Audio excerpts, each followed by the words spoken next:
তবে কি পিছু হটছে ইসরায়েলি সেনারা? ফিলিস্তিনের অবরুদ্ধ গাজা উপত্যকায় এখনও অভিযান চালিয়ে আসছে ইসরায়েল।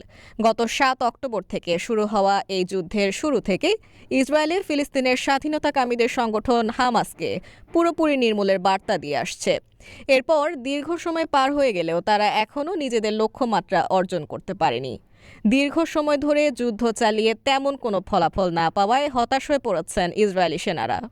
ইসরায়েলি সংবাদ মাধ্যম চ্যানেল 12-এর বরাতে রোববার ২৮ এপ্রিল আনাদোলু এজেন্সি জানিয়েছে, ইসরায়েলের ৩০ সেনা নিজেদের দায়িত্ব পালনে অস্বীকৃতি জানিয়েছেন।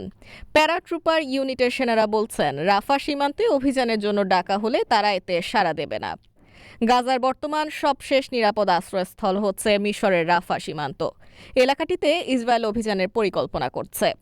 এমন সময় দেশটির সেনারা এই মনোভাব জানিয়েছেন। প্রতিবেদনে বলা হয়েছে, এইসব রিজার্ভ সেনাদের দায়িত্বে ফেরাতে জোর করবেন না কমান্ডাররা। তবে এর মাধ্যমে দীর্ঘ এই যুদ্ধে সেনারা কতটা ক্লান্ত হয়ে পড়েছেন তা স্পষ্ট হয়ে উঠেছে। তবে কি পিছু হটছে ইসরায়েলি সেনারা? যুদ্ধের মধ্যেই বিক্ষোভে উত্তাল ইসরায়েল, চরম বিপাকে নেতানিয়াহু।